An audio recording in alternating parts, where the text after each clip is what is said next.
এক লাইনে লিখবে না, এখানে যেভাবে আছে এইভাবে লেখো।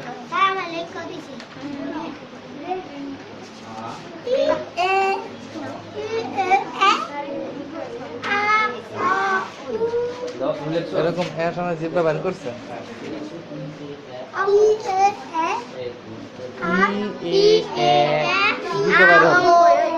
জিব্বা বের হবে না।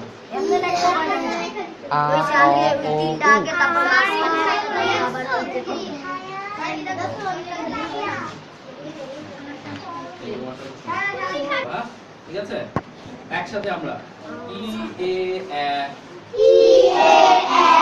আ অ ও উ ই এ আ অ ও উ আ অ ও উ ই এ আ অ ও উ। ওকে, গুড। আগামী ক্লাসে আমি এটা দেখবো